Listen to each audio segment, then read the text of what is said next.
There's one word for all this: chaos. One of AI's superpowers is it allows us to jump our capability boundaries. And we use capability boundaries to keep everything working, keep the systems working, right? Keeps people in place in org charts. An education can become a software company pretty much overnight, right? A designer can become a marketer, and we can all start coding even and building disposable software. There's one word for all this: chaos. We're just entering into an era of extreme chaos. Hi, my name is Greg Shove. I'm the CEO of two AI companies, and I spend my life Monday to Thursday in corporate America, where it's one tale of AI, which is like, hey, this is sort of useful, but not great. And then Friday to Sunday, I live in San Francisco, where everybody can't live or work without AI. So we're going to talk today about the tale of two AIs. Greg, thank you for coming back for the third time. You are now our resident expert in what is the level of how well corporations are integrating AI into the organization. So what is the current scorecard and what can they do to become better?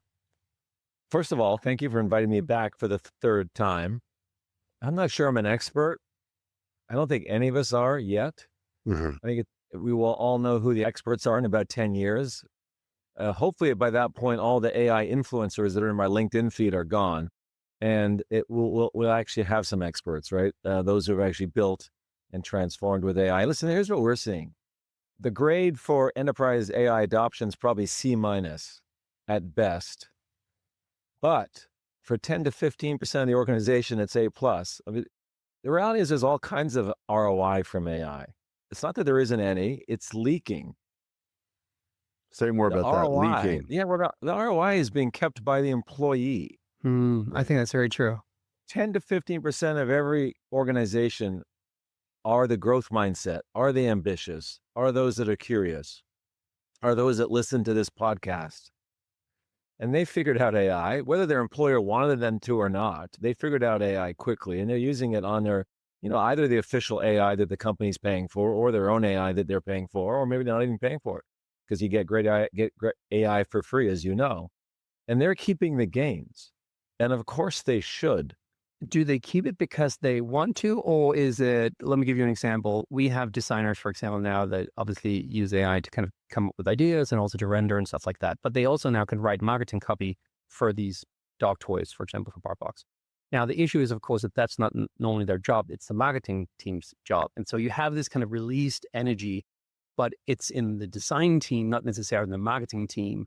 And so we don't see like any improvement, for example, in FTE reduction, because yes, you have people doing somebody else's job, but you don't necessarily have them overlaid neatly in the organizational design that we currently have. Yeah, that's exactly part of the problem, right? I think that's sort of the second stage problem. The first stage problem is I'm getting some time back, allows me to do other things. Should I do more work and make my job potentially less secure, or should I go walk the dog and take a yoga class?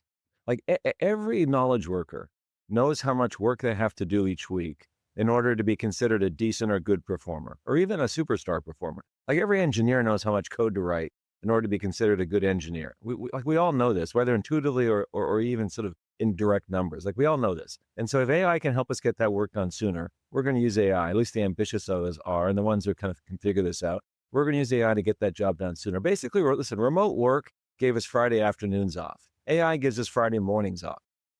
How do organizations, is it a lost cause for organizations to try No, it's not a to lost cause. reap those gains? Just be patient. Be patient, first of all. Second of all, don't have your CEO run around bragging about layoffs. And don't have your CEO running around blaming AI for layoffs. This is such bullshit, frankly, that these large organizations are talking about AI layoffs already. It's not related to AI. They overhired. Their business is changing. Right. They need less people in certain areas. The fact that they're blaming AI or crediting AI for the fact that they can lay off, as Amazon did, thousands of people at head office. No, they have too many people at Amazon head office. There's 325,000 people trying to optimize Amazon.com. I think that's a few too many. Like AI is not so well adopted inside of Amazon that they can identify with precision where the layoffs are going to be. That's just fantasy. What's going on is, they've got too many people, and certainly in some teams, the team is being made more productive by AI. But I would argue the employee is keeping the gain, primarily because the organization, first of all, doesn't have a point of view about AI. Like, is it good to be using AI? And is it good to be stepping out of your boundaries in doing some other work? Are you going to be basically messing up the organization, messing up the workflow and so on? So I think part of this, first of all, is sort of cultural and a concern about layoffs and a concern about how relevant will I be and how secure is my economic livelihood. That's natural. Employees are acting rationally in this moment, I think. And the second is what you said, Henry. Like, it takes a while to reorganize the workflow. It takes a while to figure out, how the team will now get stuff done. And, why are we expecting that to happen after a year? It's going to take, in some cases, 2 or 3 years. I stumbled into this use case the other day that I'm now obsessed about because I think it's one of the first kind of good examples of AI really taking over a workflow that was meant for humans. And so the example uses that students that are trying to get a job, they send 1,000 applicants now instead of 10. It used to be effort being something that you could use to actually figure out who was the good applicant. Obviously now you have AI just reading all these applicants. And so this human to human workflow is replaced by an agent to agent workflow and therefore it doesn't work anymore. Have you seen other examples of that? Because that seemed to be like such a clear one. And I would imagine that this is just the first of many that we're seeing as we're putting agents into our workflow, then actually the workflow itself will break down. Yeah, I think it's happening all over the place. I mean, I think this is kind of AI work slop, right? I think we're writing more marketing copy because we can, and we're writing more code because we can, and some of it's good and some of it's going to be thrown away. We're building more, automations and GPTs or, Gemini gems than we probably need. And hundreds or thousands of those will just kind of fall by the wayside and not be used. So Can I ask just you on think one that, thing on that? Actually, yeah. do you think it's because we think about it in the wrong way? We've kind of taken the SaaS software. I'll give you an example. I have a birthday last weekend. I had a bunch of people coming over for dinner. I needed something to basically put all the people around the table. Now, I Googled for a second. I'm like, tables, seating, software, and like 1,000 different things came out. I was like, oh. So I just went to the website and saying, hey, I need this. And then wrote this thing, had it, made the table plan, had a few times where I needed something for the agent to change. Like, for example, I went from 3 tables to 6 tables, and then I asked to reconfigure it. It did it brilliantly. Right now, obviously, I'll never use the software again, likely. Like, it's not, I'm not productizing it and trying to make a business out of it. So it's Single-use software. Yeah, it's disposable single-use software. It's completely Yeah, disposable software, right? And so we thought that SaaS so we would talk about, I think last time, that we were unbundling basically SaaS in the same way that the music industry unbundled the album, right? So first we went from albums to singles, but now we're not even having the singles anymore. Now we're just basically writing the tunes as we need them, and then we're throwing them away. Yeah, sure. They're live performances. Yeah. Yeah, first of all, you're kind of a nerd, right? Let's just be clear about that. You're writing a disposable software to figure out who should sit at dinner. How many tables was it? Was it that hard? There was 115 people. There was 6 tables, right, and so it wasn't super trill. It wasn't like 8 people. Okay. We're full people. I thought it was Thanksgiving dinner. I'm like, in our house, we just wrote little name cards and walked around and dropped them on the table. I don't know. No, It would have put it on me not to do that for full people. All right. Okay. Yeah, listen. There's a VR headset version. Right. That's absolutely what's going on. For that particular sort of opportunity, we also need a new mindset because we do think of it as software going through a product management lifecycle. We were at a dinner recently in San Francisco. We hosted a dinner recently in San Francisco, and we had the CIO of a major tech company, I can't say which one, at the table. And his point of view was, this is chaos for me. This idea of, unleashing employees, not just to use, GPT or Copilot, but actually to let them build, custom GPTs or automations. Like, from his perspective, just absolute chaos, right? Disposable software. Like, what CIO wants disposable software inside the organization running around connected to corporate data, right? So there is so much change that has to happen. I want to go back to your first question, Henrik, though. There's one last piece, phase 3 of this, I think, when you think about sort of capturing the gain. What I'm also not seeing is that managers, leaders of these teams, and these teams are somewhat or maybe fully AI enabled, but even if they're somewhat AI enabled, you as the manager have an obligation, a responsibility to come up with what is the new work we're all going to do. All we're talking about is, let's go optimize everything with AI. I call it cut and create. Let's cut workflows and tasks and potentially vendors and data source. Like, you can cut a lot if you are good at AI But that's just going to be baseline, right? Like, I think you said that last time, that the 30% is just basically like the baseline of what we have to find in eBay. What about the create? And really more importantly, like, come up with more interesting and higher value work for your team to do. Actually get them excited about, okay, we did cut. Hopefully not many people, if any, but in some teams, obviously that will happen. But kind of more importantly, in this space we now have in our day, yeah, as a manager, come up with I'm some not sure good if this is a stuff to do. question to you, Greg, or to you, Jeremy. I totally agree with you. We do all these workflow, we make them agentic, and suddenly we find a way of getting more optimized. That doesn't grow the business, right? Now, we also talk about that this is AI is like electricity and not just like the internet. And so instead of just getting like an electric horse, we have to think about factories and working at night and all these kind of very kind of foundational different kind of approach to work. When you're somebody who is tasked with being a manager in an organization, how the hell do you go about, even if you're the CEO, how do you go about thinking about what this future is going to look like when you're basically saying that you probably have to completely redesign your organizational structure? You have to maybe imagine what you do as a business, and all these features in between that can now be enabled through AI can become something completely different. I think the first thing, obviously a great question, and maybe the hardest question to answer, particularly for incumbents, right? People have existing businesses and managers who have existing day jobs. I think the first thing you got to do is find some time in your own day.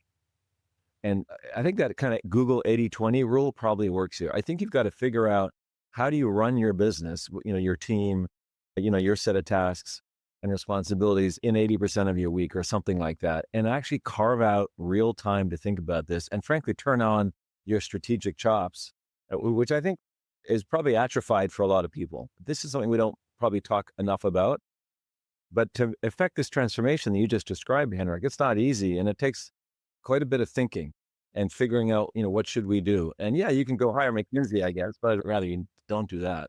Can I Yeah, say one thing there? I don't want to slow your roll, and I don't want to detract. that's But all I right. just want to interject here that I think maybe what we have to do is specify before we experience the gains that that's how we're going to use the found time. Because there's this thing, I don't know if you're familiar with, I'm somewhat obsessed with it recently, called Parkinson's Law, which is the phenomenon that work will expand or contract to fill the time we give it. And the challenge with productivity gains is if there's not something new to fill the gain time, the work just keeps expanding, right? And so I think perhaps, I mean, it's one thing. I love what you said about a leader's responsibility to say what's new, but part of the challenge, as you're mentioning, is they can't think of what's new. So therefore, they have to carve out the time. And it strikes me that one of the most wonderful and inspiring ways to redeploy the time that we've now gained through efficiency, or the promise of time gained, is to create the space that we've been saying we don't have. We don't have time to think strategically. It's like, so what does that mean practically? Block the 2-day offsite, block the hackathon, like Right. pre-block before your team gains the productivity, before they get their 20% back. Say preemptively, you're not walking your dog.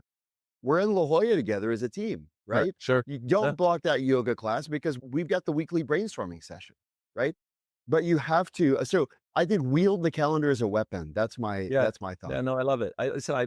We all see it for ourselves, right? I mean, I've got focus sprints blocked on my calendar each week. They always end up being Slack and email time. It's so hard to protect your calendar. To your point, Jeremy, the But idea that Greg, let me Parkinson's ask you law. about this, because you obviously think a lot about this. You are, ahead on the curve of all this AI stuff. I would imagine that even for you, finding the time, energy, and maybe even like team around you to say, okay, let's just wait for a second. Let's just figure out what business are we in. And as AI makes it easier and easier to teach people stuff, for example, then not necessarily like what do we do, but who do we serve and what is the problem that we're trying to solve for them? Do you actually find time to do that? Yeah, yeah, I'd say mostly. I mean, I wouldn't give ourselves or myself, an A+ grade either. It is exhausting.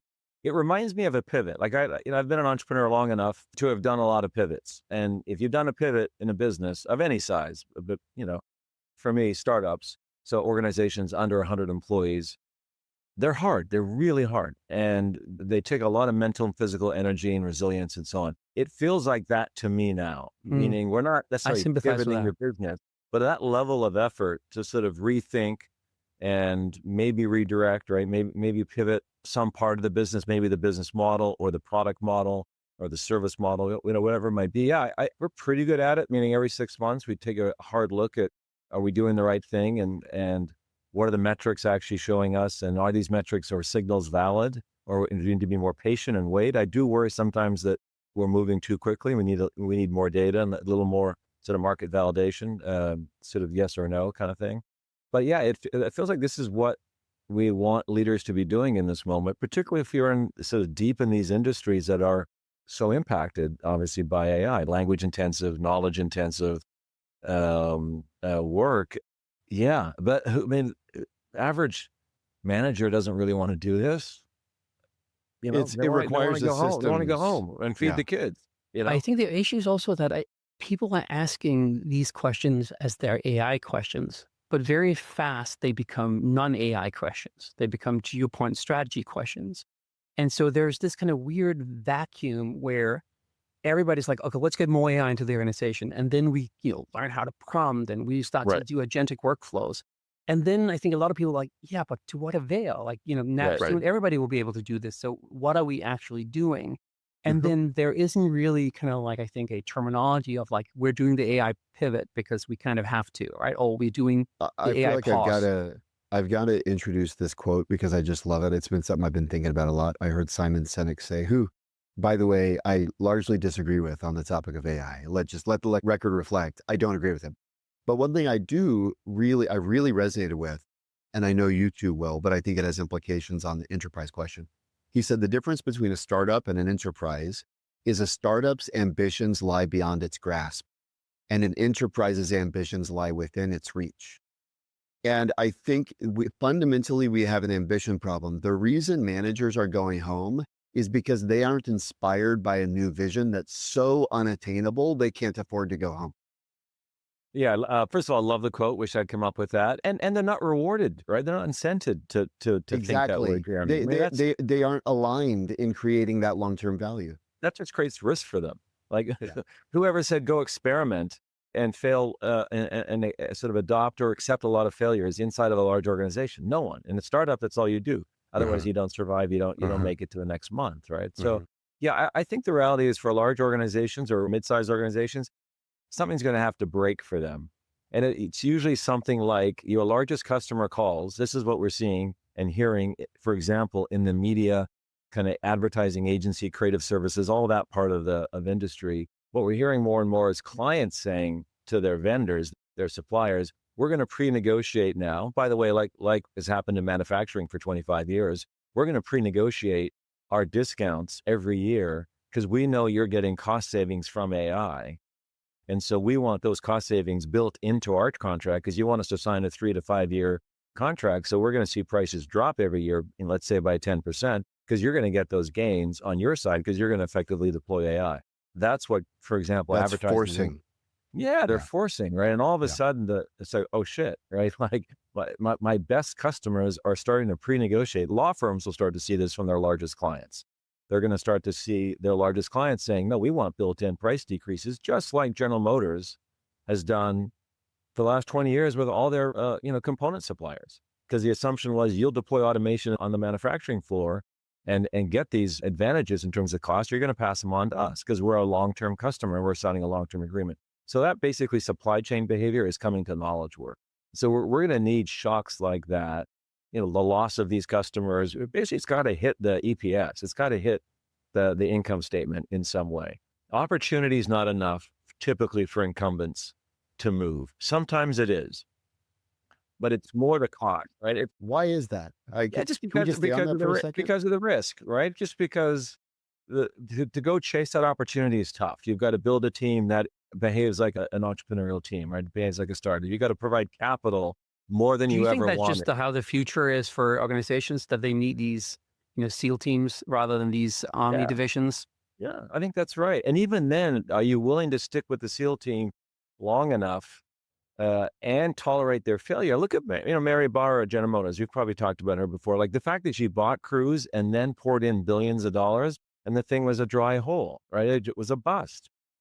And the good news is she didn't lose her job. I think that the worst thing for innovation in corporate America would have been that she got fired, right? Because it would have just told every other CEO that your board won't Right. tolerate you taking those kinds of risks. to me, it Right. felt like a risk worth taking, meaning look at Waymo, look at Zoox. This feels like it's going to be a big business. They just didn't have the right startup, in that race. They backed the wrong horse. That happens sometimes, right? Obviously, it happens most of the time if you're a venture capitalist. So this idea of inside innovation is On tough. innovation and on what you can build.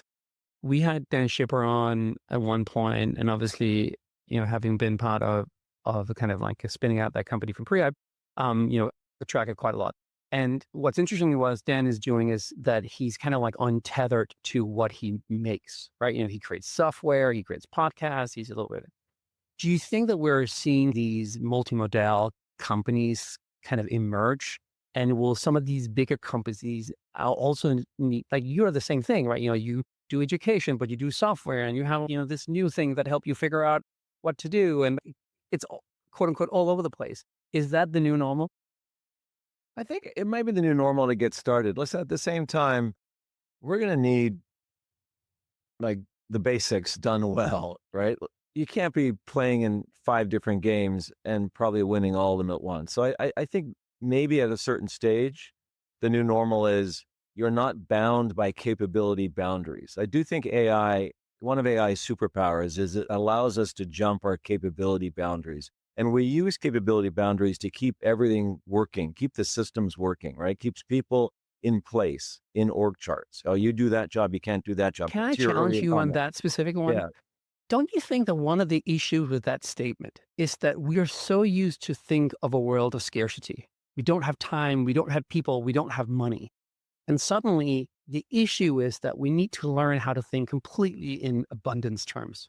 We have Mhm. endless people and we have endless time because it's literally, if you can spin up 35 agents and Mhm. the agent to manage them agent, you can do 35 people's job, which is now something that you couldn't do just like a year ago.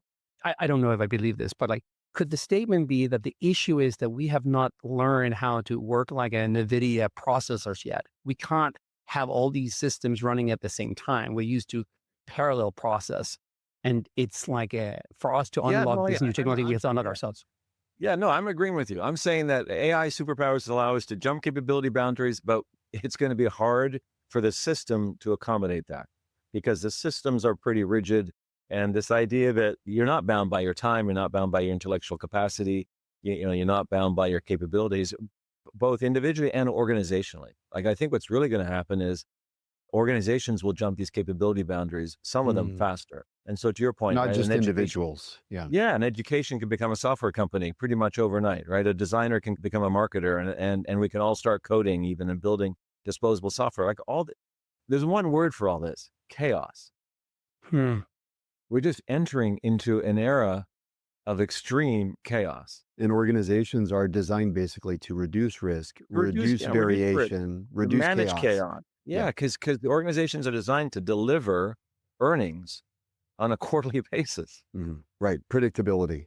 Yeah. So I want to go back to Henrik's sort of question or hypothesis. I think it's very provocative, which is, you know, how much of this is going to be sort of more, not serendipity, but sort of, managing the chaos and sort of not being held in place or not having one business or sort of not chasing just one opportunity, but maybe 3. I think that feels right to me, Henrik. But at some point, I think you're going to have to like pick one and go back to the basics of just like execute really well, grow the business with margins, keep customers happy, kick ass, take names, deliver on time, like just the basics. I hear sometimes this, well, it's time to like, don't be a leader, be a steward. You're stewarding the change. Yeah, sort of, but no, I think you're going to need to lead. I think you're going to need to like make decisions.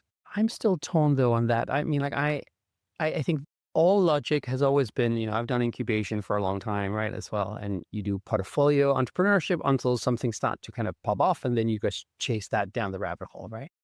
But I'm just inspired by this thinking that that might not be what you do in the future. In the same way that, and I think maybe because we've been talking to a lot of the folks that were in the early days of AI, and they basically had to rethink what artificial intelligence was, right? And we all had these, in the past, we had these systems, AI systems that basically thought like we kind of put a rationale towards the problem. And suddenly they were like, no, we have these processors now where we literally just throw at everything. And that's what we do. And so I don't know, like maybe it's just because that is how my mind works. You know what it That reminds me of, Henrik? It reminds me of what Brian said to us just the other day from you, that keep the GPUs full. It's a totally different paradigm. Greg, this is an early researcher at Salesforce who's now at U.com. He's one of the co-founders. But he said his whole mindset is keep the GPUs full. And that is, to Henrik, to your point, that's like, it is an abundance mentality. Yeah, yeah. But most people aren't thinking like Greg. Brian told us this episode isn't released. So we're kind of talking shop, but hopefully it will be by the time yours is. But he talks about how every day his goal is to get to the point that he has something meaningful to hand off to the GPU, so that when he arrives in the morning, that the experiment, like you think about like working in pharma, the experiment is done, right? But Jeremy, for example, give you an example. I've started this new thing where I write like basically a to-do list for myself, and then I write to-do list what I think an agent can do. And so when I look at my like to-do list, I kind of like, I put one on one list to the other. It's basically in a business, a markdown note. And then in the morning, I go to Cloud Code and say, hey, look at this to-do list and just start. Like you just figure out as much as you can on this list that's kind of like for you. And the crazy thing is, of course, like 25 minutes later is ding, and it goes like, I'm done. And then you look at this list with 10 different to-dos, and it's answered pretty well, enough for me to have to do the work, right? But then you do that, and then you're like, okay, now like an hour and a half have gone during the day, and this was basically what I have attempted to be like my day's work, right? And so it's kind of fatiguing because then you just have to feed the beast, right? And then you look at all these to-do lists you've had forever, and you're like, there's onslaught. And it's fatiguing, but it's super inspiring, right? Because it's just this fire hose of productivity. Yeah. All I'm saying, Henrik, is at some point that fire hose of productivity has to be directed at, and I'm not saying in your case it's not happening, but at economically valuable activity that someone will pay for on a regular basis. You mean not building software for how to seat people at my Thanksgiving dinner? As hypothetical. Hypothetically. Yeah. And that eventually investors want their capital back with a return, right? Honestly, I think you see this tension playing out right now at OpenAI. You know, the Sam Altman memo that was leaked about, hey, we're code red to respond to the threat from Gemini. So maybe we shouldn't put ads into ChatGPT, and instead we're going to, not yet anyway, and we'll focus on making the product better and better and better. I think there is that real tension, right? How much are we sort of keeping the GPUs full in order to deliver an amazing customer experience? And how much do we have to start to really think about, all this money we've raised, and investors at some point are going to ask for, a return on that investment. So I just think that tension is real, and is real for all of us, whether it's a 5-person services firm or a Fortune 500. Okay, we have to go back now, because at the start you said, and I quote, 10 to 15% of enterprises are getting an A+. The enterprise grade is a C. And then we kind of went down the rabbit hole of leaky ROI and individuals reaping gains themselves. Is that the case at A+ organizations, or can you say what's different in the 10 to 15% versus the norm? Yeah, I actually said 10 to 50% of every organization was getting ROI, but the employee was keeping it because there's 10 to 15% of the organization that are early adopters. Not 10 to 15% of organizations, but 10 to 15% of people everywhere. Yeah, I would say the A grade, it's probably 5% or less. Like, I think it's a small number of organizations that are actually getting, sustained, consistent value. And our research shows, I think it's a small number, and our research confirms that. We just finished our biannual, AI survey, benchmark survey, and that's what the data said, surveying 5,000 organizations. So listen, I think what people are doing well, if they're doing it well, is, and we've talked about this before, that it's not rocket science, but you got to do it every day, kind of, consistently, which is, why are we doing AI? The why of AI and the AI manifesto. You have to start with that building block. Why are we doing this? And how will we do it as an organization? Like, what's our operating culture around AI? Will we celebrate it? Will we tell people it's not cheating? Will we actually do hackathons? Will we encourage people to build GPTs, even if they're disposable and we throw them away? That's okay. Some of those GPTs or automations or agents will be good, and we'll get benefit from them, and so on. So that's sort of that. I think that building block is just unleashing employees. Second of all, giving them great AI. Thirdly, give everyone great AI. I still meet so many organizations that are giving only a part of the organization the good AI, and maybe everyone else doesn't get it yet, or they get sort of the free version. I mean, this is nonsense. I was talking to an organization just yesterday, like a global pharmaceutical company. said, yeah, everybody has Copilot. I said, is this free version or the paid? They said, well, about 10% of people have the premium version, but everybody, I said, well, is it dumb AI or smart AI? And he said, well, I kid you not. He said, the problem is we want to tell people the difference because even if they choose smart AI, the next time they open Copilot, it defaults back to the dumb one. And we think it's too much work. So the implication is, therefore, we're going to continue to allow people to use the dumb AI. It's like, what? I'm literally on this call and I think I had to turn off my camera. So it's like my Sure. face.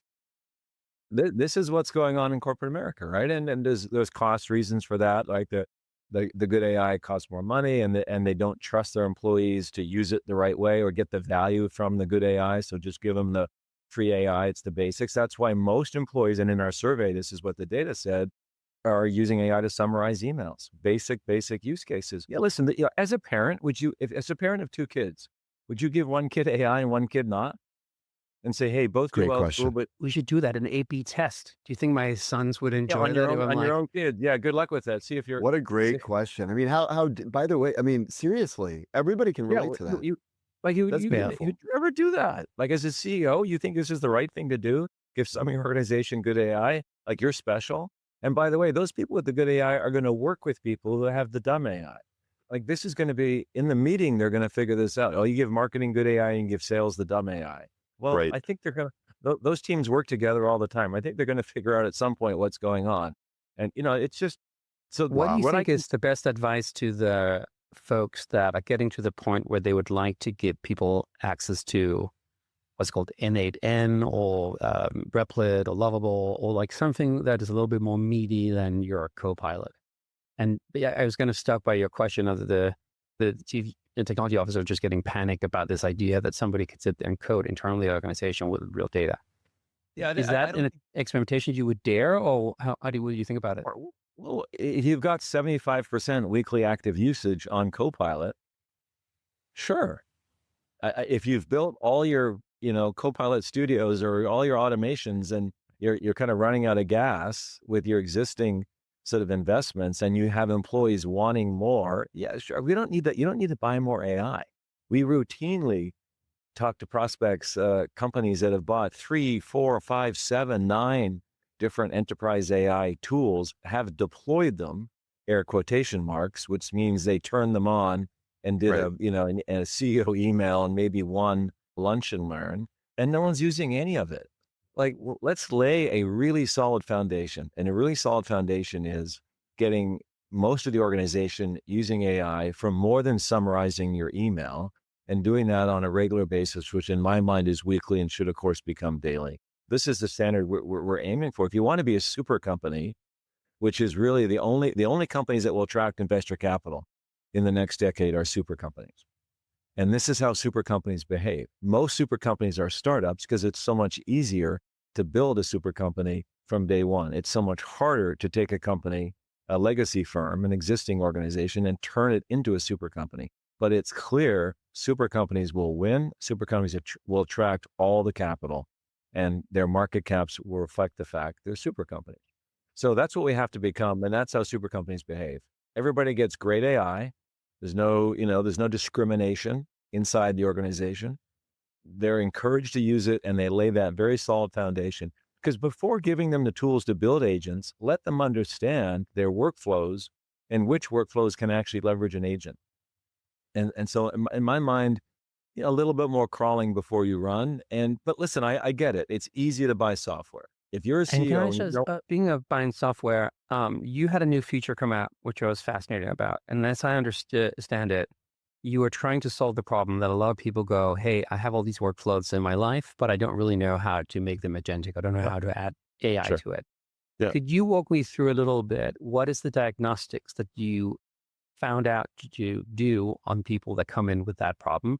And what solution did you codify into your system so that people might use your system, but they could also just kind of take the learning and use it for themselves? First of all, the data is clear. The data says that even if you learn how to prompt at work, you're uncertain or unclear about how to deploy AI in your own workflows. At home, we don't have any doubt. Like at home, we know right away, right? We can talk to AI, use it for parenting advice, healthcare advice, relationship, and so on. For some reason, we go to the office and we kind of freeze around, okay, I know how to use AI. I use GPT at home, but how should I use it at work? So this idea of, use case discovery and use case coaching became so clear to us about a year ago. So Prof AI now has a new agent, and it's a use case coach. Basically, Prof AI, our system knows who you are, knows where you work, and knows what job you're in. So once you know that and you have an AI powered system or coach, you can do a lot because the AI is so, AI is so performant and so capable. So Prof AI will coach you on use cases, and you can do that a couple of different ways. It'll suggest use cases to you. Prof AI will just serve up, here, try this, try this. We know we know you're a content marketer and you work for a CPG, and you live in Brazil, and you work in Brazil. So that, here are the use cases we think make sense for you. Or you can start by just chatting with Prof AI and saying, what do you do every day? Or what are you doing this week? And what are the tasks that you need to get done so you can clock off Friday at noon? Is that the best way to discover different workflows? Is that just to do a calendar mapping? I think that's one way. I think for most people, they need some help. Again, for that 10 or 15%, those early adopters, those growth mindset, they can probably natively on the AI figure out this stuff just by trial and error, like we all have. But I think for a lot of people in larger organizations, they also want to know what's safe. Yeah. And so Prof AI is built in a way that can sort of suggest and coach kind of safer use cases. And then we can begin to share them, which is really cool once you've figured out That's sort where of an that's where AI use case. exponential gains come from, right? You Is got the it. sharing. Yeah. So, Greg, I get the use case coach. That makes Yeah. perfect sense to me. I'm reminded of something you said in your first visit to the show now 2 years ago, which is crazy. You said in regards to Section generally, and I think we kind of shared some cynicism around how much people want to learn. You said, I think the direct quote is, people don't want to learn product strategy. They want a product strategy. Mhm. I would be curious to know with the use case coach, one thing I heard you just say, so I'm curious if there are implications of that insight about product strategy on use cases. And specifically what I'm curious about is, does the use case coach merely suggest use case? Or does the use case coach just do the thing for you, i.e. give the product strategy? And why or why Yeah. not? Yeah. Great question. It does not do the thing. So the use case coach and Prof AI is a coach. It's a 24/7 AI coach. So it is there to help you understand, what the use case could be, how you could construct it, if you will. It'll create the prompt for you, which you can Yeah. then cut and paste, Yeah. and then go work with your AI, whichever AI you prefer or that your company's paying for. So I'd say it takes you 2/3 of the way there, much faster. So the time to value, we need to shorten the time to value for employees from their first moment of kind of exposure or playing around with AI at work. Again, they get the time to value at home really quick. I think at work, that there's too much of a lag. And so the whole point of the use case coach is to get people's time to value, to within hours or minutes, right? In terms of play around with the Prof AI agent, and you'll have 3 or 4 or 5 use cases immediately identified, and then go try them, see if it works. But knowing what you uniquely know about people's desire to learn and they call it friction, why did you make that design decision as far as what the product would do and what it would not do? Because we want people to join the AI class and benefit from AI as an accelerant. So we want them really proficient in these technologies and tools to get the gains versus, frankly, eliminated. And I think the more you're just doing it, you're building agents that replace humans. And that's not our mission. Whereas it's almost one way to think about it is almost the IKEA effect. That if the person has to turn the screws themselves, they'll take it the last mile, so to speak. Mhm. One, Yeah. you get enormous drop off in the last mile. So which is kind of the argument against. But the Mhm. argument for is that actually becomes the means of discovery. The person who's willing to invest that last turn of the screw is going to be way more likely to share, going to be way more likely to enthusiastically engage, right? Because it required part of their investment. Is that right? I think that's right. And I think it keeps the human more relevant for longer. I think that's a good thing. Hmm. Frankly. Can I ask you, we have this, I have this thing called Autos, which basically helps entrepreneurs build a startup using AI, right? One of the Mhm. things that we're learning is that the models are now so capable that we now have to design the system. And when we design the system, we have to think about, should we just let the agent do this work? Or should we purposeful kind of say that the user have to do it? And we know, of course, that then to Jeremy's point, there's going to be a drop off, but you also want the entrepreneur to feel invested in this idea and having to do this. And you talked about the 10% people that know how to use it and then the others, right?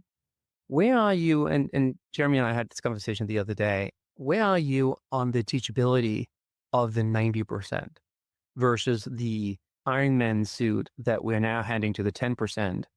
And what's going to happen? Is this going to be a place where these people that you talk about, are the new staff members that you talked about earlier, are they just going to be those 10%ers? And then the 90%ers right now won't learn it? Or some of them might make it over. Oh, how should we think about this dynamic? Yeah, I think we should think about it like any change, that we will have people that stay on the sidelines as long as possible, right? The laggards and the skeptics. I think most people, will want to make the change. I mean, they're not stupid, and they will begin to see this future, and they want to be in it. They need to pay their bills, and if they work in the knowledge economy. So I just think that we need to be, again, we need to be more patient here and be more supportive.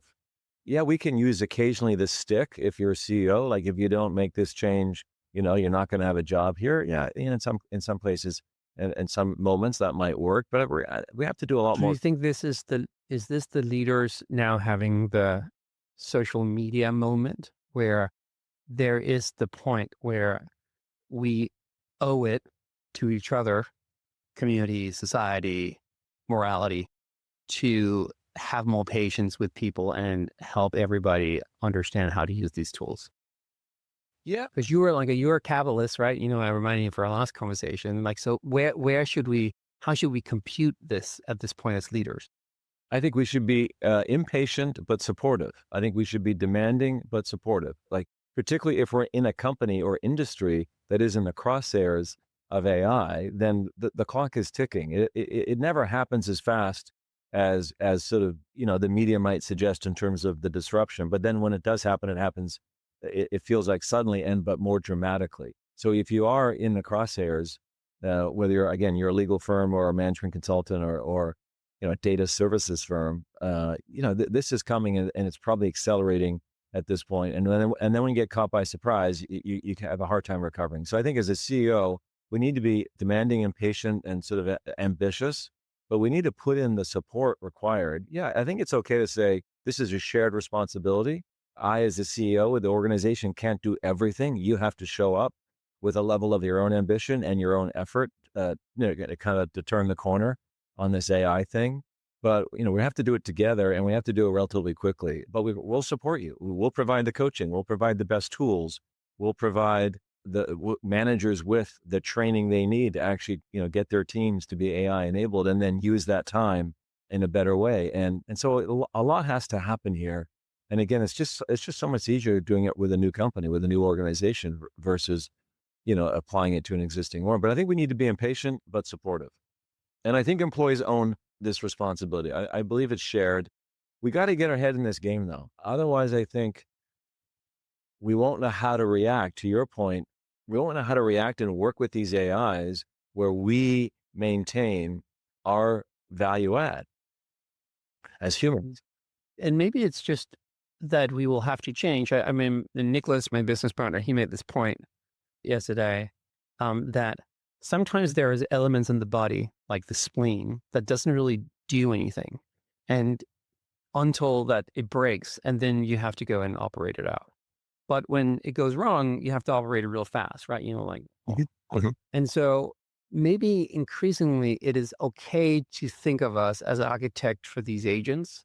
And then our job is to sit there and be ready for something that doesn't work. The code kind of is crazy because at this point we don't know how it's written because all these agents have been writing it all. The marketing copy is just spitting out and it's an automatic system. And at one point it spits out something out that's vile that we have to stop, right? And so back to the other point about thinking about scarcity versus abundance, maybe also that increasingly there will be a different modus for us humans on how we conduct our work every day. Yeah, I think that's right. But I think, Henrik, the that where we will insert ourselves is not just to catch the mistakes and solve the problems. I think it's going to be earlier. And I think I want my AI to tell me, okay, now be human and inject your opinion and brilliance into this decision. Otherwise, Henrik, all these startups are going to be the same. If we're Hmm. using AI to start all of our companies and do all this work, we're not going to have any differentiation in these products and services. And so no one's going to win. Like I'm not that bullish on AI is going to come up with all these ideas and start all these companies for us without these moments of where the human needs to come in and make a call. And, Bring and your yeah, humanity. Bring your something. humanity. Yeah, bring a point of view that's differentiated. Otherwise, we see, I mean, to your point around job searching, now there's no friction in job searches. And so people can apply for 1,000 jobs and every application looks like it's personalized. And that's what the data says is happening, right? And that whole market's basically no longer functioning. There's so much congestion, right, in that system, in that marketplace of knowledge work jobs. It's basically not functioning right now. And I think we'll see the same in entrepreneurship. If all these entrepreneurs are relying on AI to come up with these ideas and execute their go-to-market plans, we're going to have a sea of sameness. I agree And with so that. I want the AI, Henrik, to say, hey, I'm doing all this work for you, but here's 5 moments where you need to come in and actually steer me. You Because if you you do don't, you, buddy. You do yeah, you. you do you. Because if you don't, you're gonna get my, startup Right. idea number 495. You're gonna Like, get Greg's stuff. You're gonna get yes, Greg's stuff if you aren't no, unless you and interject right now. right. And I gave this business idea to 1,000 other people last night. Uh Because they're all using AI. Because so that's what I'm hopeful, or that's what I want from my AI. I want, hey, I'll do a lot of heavy lifting, but we need some brilliance here. We need some human brains. Like, what's the pricing going to be of this product or service? If we let AI do, we'll have all the same prices. we've got to hear your short details on how folks can try out Prof AI. So I think we've kind of teed it up nicely. If folks want to get in there and start to kind of play and find use cases, how do they find it? Yeah, go to prof.ai, and the consumer version is free. If you want up your team, then you gotta call me and we'll charge you for it. No, go to prof.ai. It's great, and we want as many people as possible to join the AI class as fast as possible. As I said, there's no charge for consumers. Companies pay. We just announced our agreement with OpenAI, or about to announce our agreement with OpenAI this week. So we're one of their service partners to help their enterprise clients drive higher levels of adoption with Oh, GPT good for you Enterprise. guys. Well done. Yeah, but I think we're all seeing the same challenge, which these technologies offer so much upside, but the anxiety and the skills are not where anxiety is too high and skills are too low to actually take advantage of these capabilities. As we've talked about before, this is not software. AI is not software, and when it's deployed like software, it fails. And this is the key mistake that every leader is making. They're deploying AI like they deploy other software, and this is not software. And so we've got to really do this differently if it's going to work. Brought it home. I mean, what a treat to have the first three-peat in Greg's show. I mean, of all people we've talked to, he's a worthy three-peater, right? He's such an interesting person. You know what? I mean, I think a lot of us, we work a lot with how do we get AI into the organizations. And there is this kind of like almost camaraderie of people that are on the Mm, front line. I mean, they're like, well, mm. what does work? What doesn't work? We've touched the orb. Yeah. Right. Yeah. I think we all I think this is all this race for the holy grail of figuring out how do we best take this new technology and put it to good use. And we're all just trying all these different ways. And so, I mean, for me, I'm very energized talking to a person like him. Definitely comrades in arms, that's for sure. I thought I'm just rattling through a bunch of stuff because I know Yep. we've got a bunch of things on our mind. But I mean, the insights per minute, one of the highest I think of any guest, because Greg just has so much experience, he has so much exposure across so many different areas. One of the things that struck me was his comment. Can you imagine giving one of your children a smart AI and one of your children a dumb AI? I think it's so obviously wrong and no parent would do it. And Yeah. yet we see it all the time in organizations. This department can have good AI. This department, we're not going to give any access at all to. And it's so, I realize there's dangers to treating companies like families. Companies aren't families. But to Greg's point, marketing's working with sales.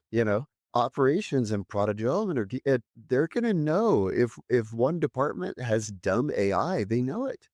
And Yeah. that will create a class system in the organization. And furthermore, you almost negate the value of smart AI. If a team working with smart AI is collaborating with a team that works with dumb AI, the the cumulative outputs, I don't think are going to rise to the level of the smart AI. I think they're going to fall to the level of the dumb AI. What do you Yeah. think? I think that's true. I think that, and I think the other thing that he pointed out that resonated with me is that 10-15% of everybody in an organization are pretty good at it. And the kind of super users, and then you have like the rest. And what the rest does not need, which I think you guys both picked on, was they don't need to learn how to prompt better or to learn to do these more generic things. What they need to learn is how to do their job better with AI, right? And so they're Mhm. looking to not kind of go from the abstract understanding of how to use this tool in a generic way and then apply it myself to my job. They almost need much more specific to say, hey, if you sit in this type of job and you're doing this type of function, here's like a use case that is very useful for a lot of other people. Now try to, you know, train on that. And so I think a lot of us, we want to give people the fishing rod and teach them to fish Uh, generically. But I think uh, maybe an unlock for a lot of organizations is that you just kind of go much more specific. I say right. as a statement, but I mean as a question. Start to do this here. Yeah, I Yeah. think that's right.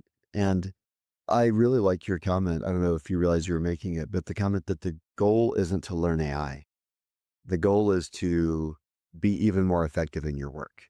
True. And I've started kind of using that language in some of my training programs and things like that. My goal is not to help you learn AI. That's, it's the means. The end is you more effective, more enabled, more quality, more joy, right? And learning how to collaborate with AI is a means to that end, but the end can't be working with AI. The end is actually doing whatever you do better.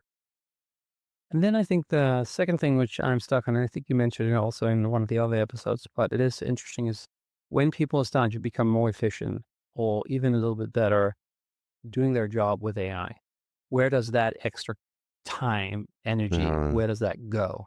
And you were talking about the Parkinson, was that the Parkinson? Parkinson's law. I mean, to me, it was very pointed when you said what you ask your bark team. That's incredible. That's evidence right there of Parkinson's law. I don't know if it's Parkinson's law necessarily, but to me, that was a great story. But anyway, you were saying about Parkinson's law, please. Yeah, but I do think that I think a lot of us are now trying to figure out where does this extra time go and how Mhm. do we, and I think what he was saying, which I think is an interesting point, is that that is not necessarily the company's time. I realize it's on their dime, but maybe, we pushed organizations so hard that what you really need is to give that time back to people to think about how do we get into growth mode again in a lot of these organizations. That Yeah. the time shouldn't just be sucked away and then yielded into kind of like higher EBIT. It should be how do you become like a better organization, more robust organization, one that grows faster. Well, it's an age-old problem. I mean, this was true long before AI, that people it's a lot easier to make improvements than it is to do something new. Hmm. I like what he said about cut versus create.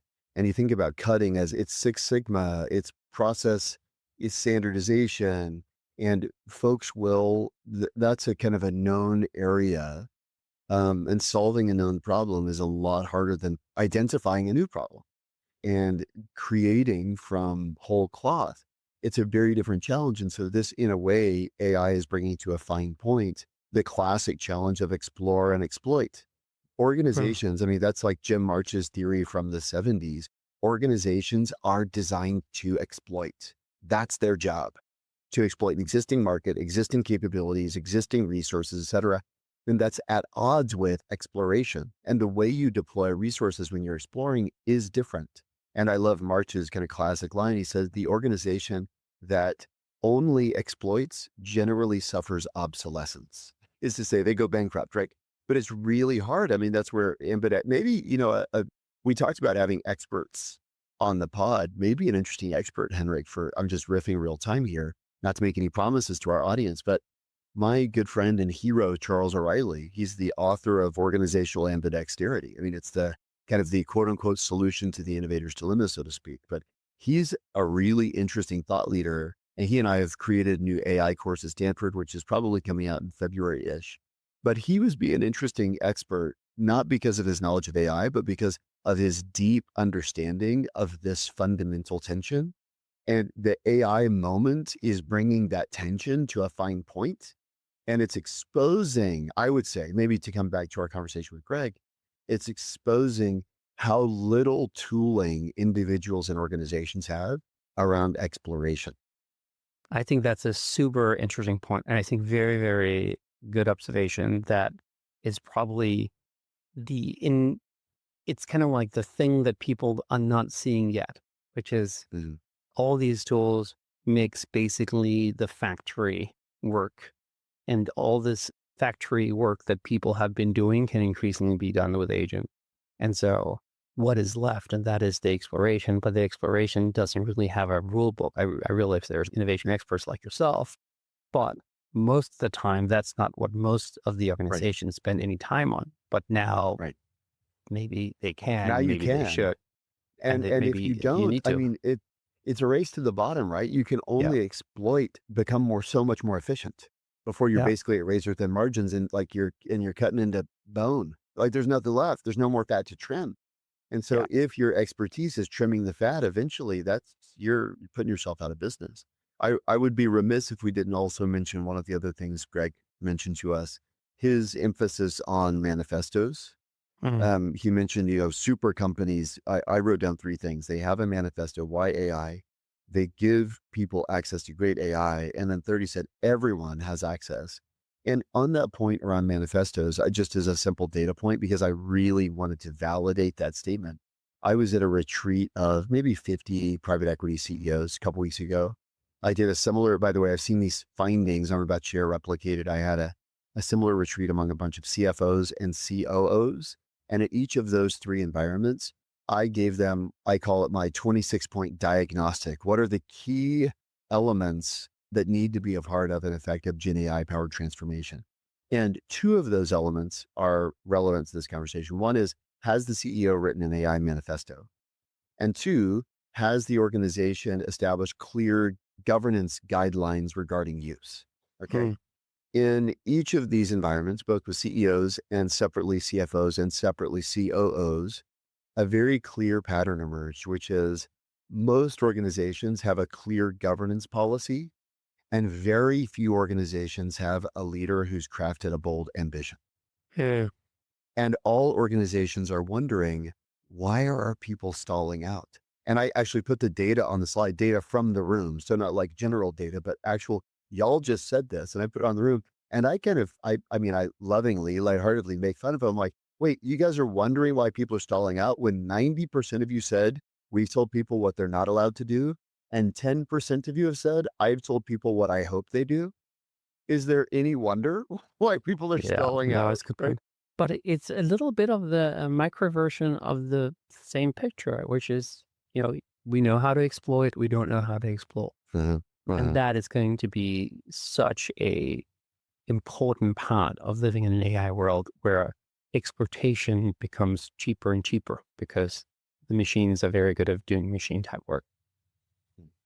I think, as always, if people have listened to the whole conversation with Greg, we hope they'll share this episode with somebody else. One thing I will say, actually, just as we close, is folks should listen for the one thing they can do immediately. There is something they can do immediately that I've got written down here. I'm not gonna spoiler it. There is something you can do immediately, and it's not use Prof AI, though go check it out for sure. This isn't a product marketing thing.